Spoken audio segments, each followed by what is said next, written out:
le gouvernement, avec les négociations de ce président, où est la jeunesse congolaise?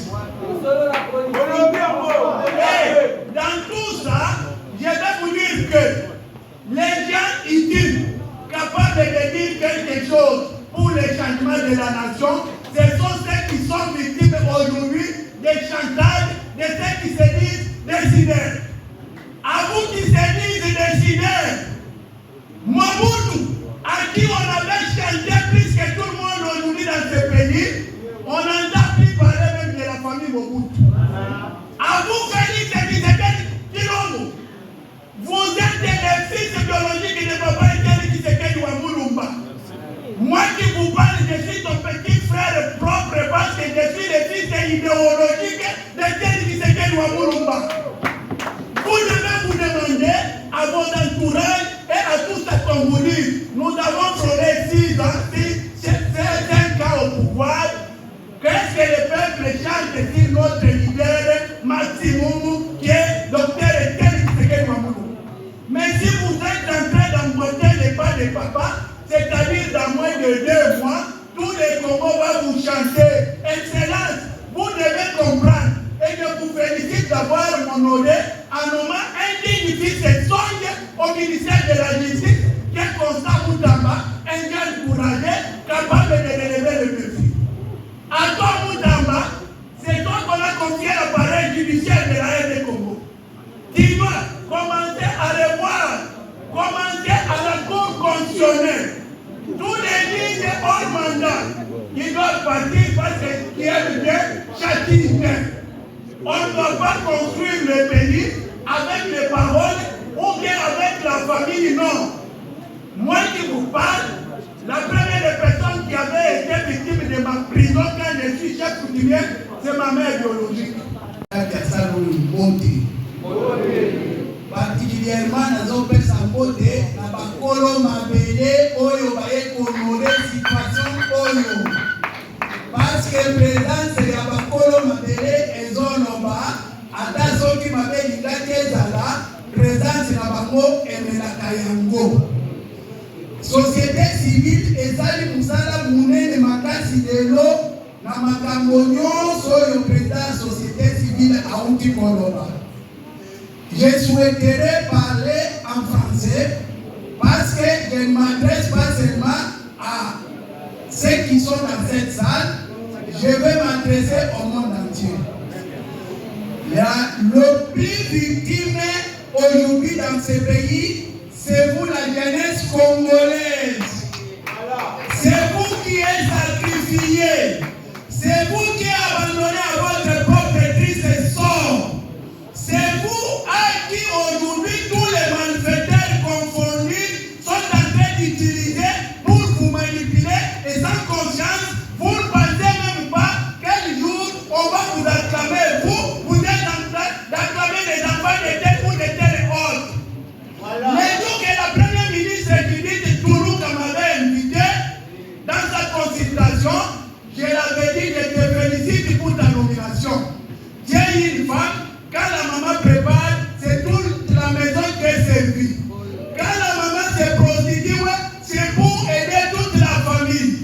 Mais quand les hommes se prostituent, c'est pour ses intérêts personnels et les intérêts de sa belle famille. Voilà pourquoi j'avais dit au Premier ministre que les Congolais nous en ont marre de voir le même figure qui ont défilé ici en disant qu'ils ont l'expérience, en disant qu'ils ont les poids lourds politiques. Et ces poids lourds politiques, cette expérience, depuis l'indépendance jusqu'à aujourd'hui, ça a mené quoi au peuple congolais?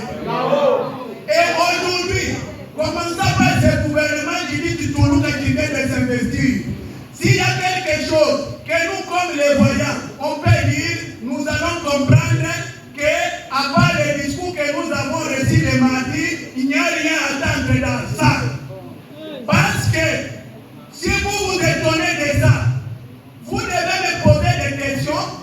Qui sont les ministres sérieux que le président de la République nous a nommés aujourd'hui? Parce qu'un jour, devant le président de la République, on a donné la parole à un Monsieur, je me suis tenu, je l'ai contredit, je dis, Excellence, on vous trompe. Nous devons parler la vérité, rien que la vérité. Si nous voulons aussi aider Félix, on ne va pas acclamer toutes les propositions inutiles qu'on le fait. Nous devons lui demander de nous trouver des vraies personnes au service de l'enseignement qui vont lui chercher des têtes bien faites, capables d'aider le Congo à décoller.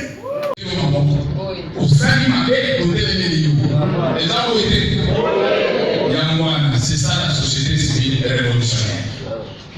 Je voudrais passer tout droit à l'essentiel de ce jour, parce que notre organisation a comme objectif principal la démocratie et l'instauration de l'état de droit pour une république fondée sur les valeurs démocratiques. À cet effet, la SL, c'est-à-dire la société civile révolutionnaire, œuvre pour être catalysée des aspirations profondes de notre peuple.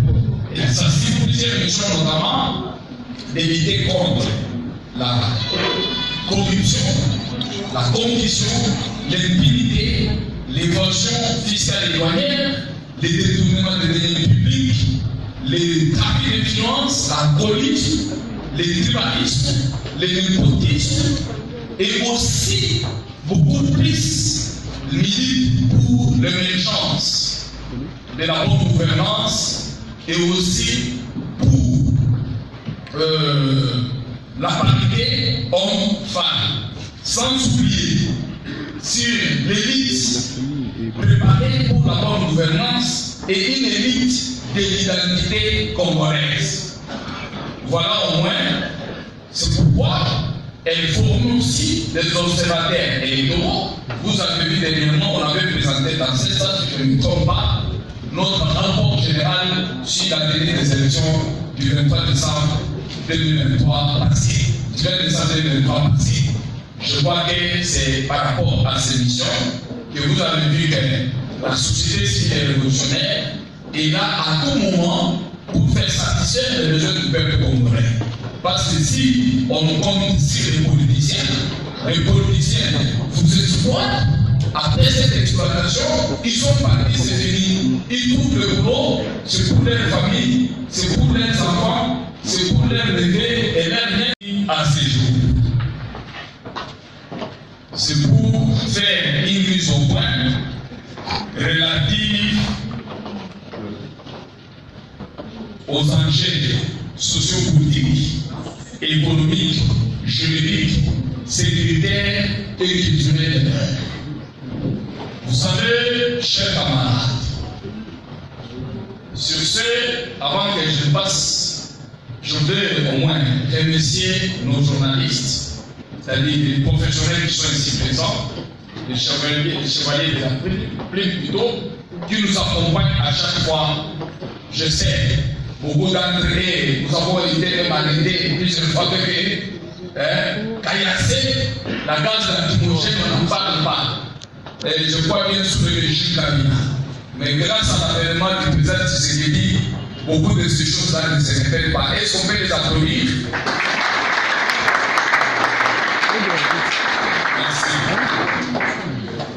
Madame, Messieurs, représentants de la société civile révolutionnaire et présidents des associations et confessions religieuses.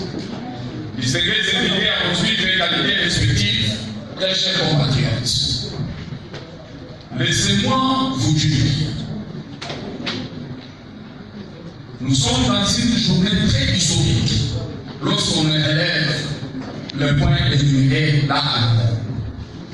Depuis ma mort, je voudrais aborder le point social qui fait partie de notre premier point de cette mise au point. Sur l'aspect social, pour constater qu'une nation est démocratique, qu'une nation est stable, qu'une nation est solide, il y a des préalables. Il y a des éléments caractéristiques qui déterminent la stabilité, l'efficacité et l'avenir d'une nation. parmi lesquels nous citons, nous voyons d'abord dans le secteur financier et productif ou de production. Nous voyons au moins dans le secteur des communications. Nous voyons au moins dans le secteur de l'éducation. Nous voyons au moins dans le secteur de la santé. Nous voyons au moins dans le secteur des logements et aussi dans le secteur des transports. Sans oublier l'électricité qui constitue le moteur ou le transformateur de la respiration humaine. L'électricité, la régie des eaux, l'eau et la régie des eaux, tout comme l'eau tout court et les courants, tout comme l'énergie électrique. Permettez-moi d'aborder en bref ce point. Les succès du peuple congolais fait pitié pour son développement. Quels que soient les efforts fournis par le gouvernement, n'arrive pas toujours à satisfaire les besoins du peuple congolais. Et si vous faites votre conduite sociale, vous verrez que chaque mandat, les Congolais ont du mal même pour respirer. C'est-à-dire pour manger, il faut casser la tête, pour s'habiller, casser la tête, pour travailler, casser la tête, pour dormir, casser la tête. Des fois même pour, je vis les domaines des jeunes gens, pour se manier ces affaires, c'est un problème. Étudier toi-même. Et nous allons résoudre par ces points, développer ces points par une brève d'analyse. Vous voyez, premièrement, prenons dans l'aspect de production. La République est liée avec plusieurs richesses. L'eau non exploitée. Nous avons le fleuve Congo. Nous avons plusieurs lacs. Tanganyika, Kisana, lac Maïdomé, lac Loakédois, lac Abel, lac Kivu, plusieurs grandes rivières. Mais à ce jour, pour vivre un morceau très, nous devons importer les chercheurs. Ce n'est pas une honte pour cette république. Qui pense à l'exploitation et à la transformation de nos espèces? Qui, par exemple, c'est quelle institution habilitée qu'il faut instaurer, créer ou mettre en place? Est-ce que le ministère de Pêche et d'Élevage existe au Congo ou pas? Avec quelle mission principale? Vous allez répondre avec moi. Chers camarades, dans la même optique, vous verrez que la République est inhabitée. Donc il y a plusieurs espaces non cultivés. Il y a ceux qui font le tourisme, qui voyagent, vous prenez votre avion, vous trouverez qu'il y a beaucoup d'espaces libres. Et je voudrais demander, parmi ces espaces, quels font le peuple avec ces espaces? Parce que dans nos provinces, on cultive sans engrais chimique jusqu'à ce jour. Mais la production, depuis que nos ancêtres nous avaient laissé la roue locale, nous sommes déjà au 22e siècle. Est-ce qu'il y a déjà une transformation agricole? C'est pourquoi, comme conséquence, un sac de semoule coûte à ce jour 140 000 francs, 120 000 francs, 190 000 francs, 90 000 francs et 100 000 francs. Si aujourd'hui un foyer fait face à un sac de semoule à 140 000 francs, à fortiori, celui qui n'a pas d'argent vivra comme ça. Est-ce qu'il y a une institution qu'on appelle le ministère de l'Agriculture? Quelle est sa mission? Sa mission n'est pas au bureau, c'est sur le terrain. Mais à chaque fois, il existe un ministère national de gouvernement provincial. Il y a une fausse culture qui est instaurée dans nos provinces actuellement. Au lieu que les gouverneurs sensibilisent les fonds pour mettre à la disposition des peuples et sensibilisent les fonds pour donner les bonus ou les calégies qu'on appelle les mandats sobanes à tous les députés chaque week-end, 3 millions de francs, 3 millions de francs. C'est ça le problème. S'ils ne donnent pas, il y a une motion contre les gouverneurs. Vous connaissez ça? Et le peuple va rester toujours dans les mêmes conditions. Chers camarades, la République démocratique du Congo a des espaces capables de nourrir le monde entier. Ça, je vous le dis. 3 mois. Les bonus, 3 mois. Les maniocs ici, c'est 6 mois à 12 mois. Mais, comme expérience que nous avons, même les villages à ce jour, les gens doivent nous famille.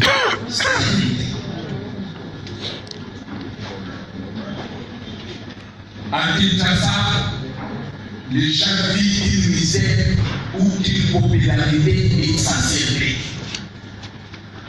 Parce qu'ils ne travaillent pas, l'argent ne se laisse pas voir, et après, il ne produit rien. Est-ce que la vie sera facile pour lui? Et s'il travaille, est-ce qu'il a un salaire qui va faire face, payer les loyers d'autrui et rester payer des minéraux pour les enfants, acheter un habit pour maman? Papa, avec ça, on achète maman, papa. Est-ce qu'il y a un avenir réel dans ce pays?